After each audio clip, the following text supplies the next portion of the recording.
नमस्कार मित्रांनो, खूप दिवसानंतर म्हणजे जवळपास आता महिन्यानंतरच मी व्हिडिओ बनवत आहे.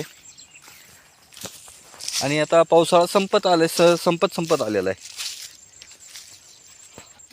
हे काही दिवसच बाकीच म्हणायचं, समजा 2-4 दिवस इकडे तिकडे. आणि माझा पावसाळ्यात मेडिसिनवरती खर्च किती झाला आणि मी काय केलं, म्हणजे काय म्हणायचं, आपण कसं कंट्रोल करू शकतो ह्या बाबतीत थोडंसं सांगण्याचा प्रयत्न करतो. आता पूर्ण पावसाळा संपला माझा आणि माझा किती खर्च झाला हे सांगण्याचा प्रयत्न करेन थोडा.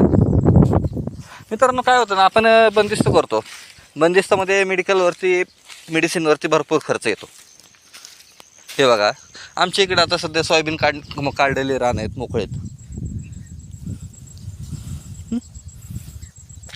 आणि सकाळचे 9:30 वाजलेत. शेळ्या खाऊन आता बसायच्या मार्गावरती आल्यात. हा फायदा होतो की फिरस्ती शेळीमध्ये, की आपल्याला म्हणजे खर्च कमी होऊन जातो. आणि मेडिसिनवरती खर्च सगळ्यात कमी जर येत असेल तर तो फिरस्ती शेळीमध्येच येतो. आणि आपल्याला जर प्रॉफिट कमायचं आहे ना, तर होईल तेवढं शक्य आपण फिरस्ती शेळीकडे वळलं पाहिजे. नदी नाल्याने कसं तुम्ही जरी 2 तास फिरून आणली, प्रत्येक गावामध्ये नदी असतेच, नदीला 2 तास फिरून आणली, नदीत काही ना काही खातच असते शेळी, काय ती काय अशी बसून राहत नाही. मग त्याचं होतं काय, मग आपण जर समजा फिरस्ती केली की आपला जो खर्च मेडिसिनवरती तो कमी होणार आहे. आता माझा पूर्ण पावसाळा गेला आहे, मला फक्त 250 ते 300 रुपये खर्च आला आहे. फक्त किती? 250 ते 300 रुपये खर्च झाला आहे माझा फक्त. तो पण कशावरती? जुलाबाच्या गोळ्या किंवा सर्दी ताप याच्यावरती. असं कुठलाही मोठा आजार की त्याच्यातून माझी शेळी दगावली असं काही झालेलं नाही. आता माझ्या पूर्ण, आता हे बसलेली दिसते का ती समोर, ती आता एक 10-15 दिवसामध्ये येईल. आता पूर्ण शेळ्यांची परत एकदा लागवड झाली. म्हणजे आता किती, समजा आता हे करडो आहे, हे किती महिन्याचं असेल तुम्ही विचार करू शकता.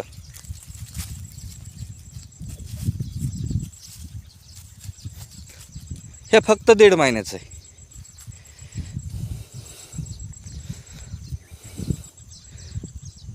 आता पूर्ण म्हणजे आता किती, माझ्याकडे समजा मोठ्या 5 आहेत, समजा 4 शेळ्यांची लागवड की आता समजा पुढच्या 5-6 महिन्यात अजून थोडेसे पिल्ले वाढतील माझ्याकडे. खर्च काय आहे का, मला खर्च नसल्यामुळे मला त्याचं म्हणजे असं काही वाटत नाही की नाही करायला पाहिजे, आपण खर्च जास्त येतोय असं काही वाटत नाही. उलट मला असं वाटतं की अजून थोडंसं वाढवत जावं. आता सगळ्यात महत्त्वाचा अनुभव कुठे घ्यायचा असतोय? पावसाळ्यामध्ये खरं स्ट्रगल राहतं शेळी पालनात. एकदा शेळी पालनात आपण पावसाळ्यात जर सक्सेस झालो तर आपण 100% सक्सेस झालोत म्हणायचं.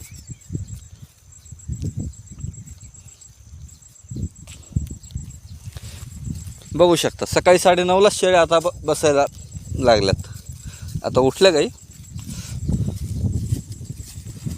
मित्रांनो, आपण थोडंसं मेंटेनन्स तुम्ही थोडा कमी करा, म्हणजे काय होईल ना, शेळी फार्म हा बंद करण्याची वेळ येणार नाही. मग होतं काय ना, आपण नुसतं खर्च करून वैतागून जातो आणि त्याच्याने काय होतं, प्रॉफिट भेटत नाही आणि मग आपलं मन खचून जातं. मग त्याच्यावरती आपण थोडासा कंट्रोल कसा करता येईल हे पाहणं सर्वात महत्त्वाचं आहे.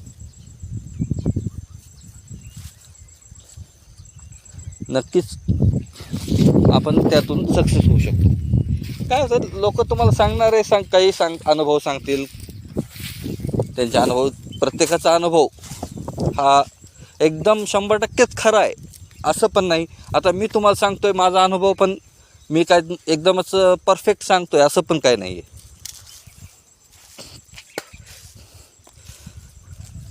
माझ्याकडून पण काहीतरी चुका झालेल्या असतात. प्रत्येकाकडून तुम्ही एक गोष्ट म्हणजे काय माहिती आहे का, आता समजा त्याच्यातून एखादी गोष्ट शिकण्यासारखी असते. प्रत्येक व्हिडिओमधून आहे ना, समजा जेवढे शेळी पालनाबद्दल सांगतात तुम्हाला, त्याच्यामधून नोटीस करण्यासारखी एखादी गोष्ट तुम्हाला नक्कीच सापडते. मग आपण त्याच्यावरती उपाय काय करू शकतो हे लक्षात येऊन जातं आपल्याला.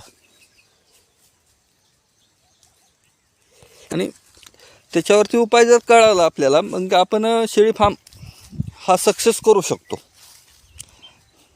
नाही तर मी तुम्हाला उगाच सांगायचं हे तुम्ही खुराकच घ्या, हे नावाचं ते घ्या, तेच करा, हेच करा, तुम्ही सक्सेस तुम्ही होणार कसे सक्सेस? तुम्हाला जर मी खर्चच सांगितला करायचा, तर तुम्ही 90% तिथं तुम्हाला काय होईल, समजा 90%, समजा 10,000ला तुम्ही एखादी बोकड विकलं, त्यातले तुम्हाला तुमचा 90% जर खर्च झालेला असेल, तर तुम्हाला जर 1,000 रुपये भेटणार असेल तर करून उपयोग नाही होत मित्रांनो.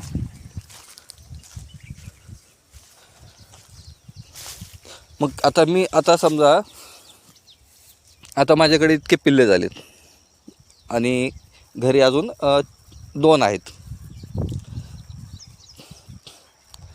आता समजा माझ्याकडे 7 पिल्ले आहेत आणि समजा मोठे 5 आहेत. आता पूर्ण प्रॉफिटमध्येच आहे ना हे. मला मेंटेनन्स किती आला आहे मला? 300 रुपये पावसाळ्यामध्ये. त्याच्यामुळं काही त्याचं दुःख नाही आहे मला, कारण आपण 300 रुपये कुठे असं सहज गेलो तरी खर्चून टाकतो.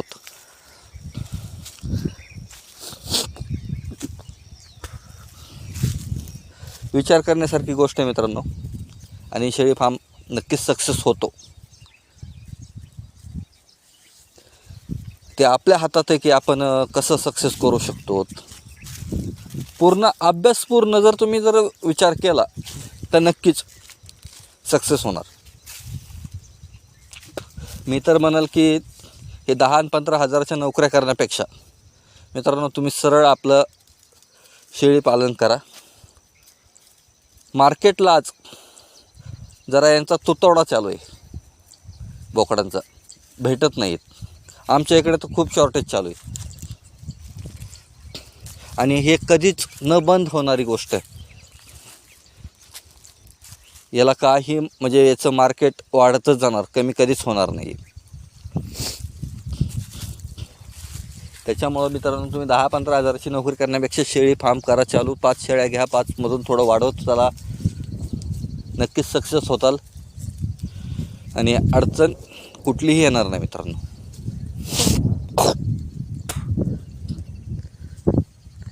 आपण जास्त काही नाही, माझं सांगण्याचा दृष्टिकोन एकच असतो, खर्च कमी आणि प्रॉफिट जास्त करणं.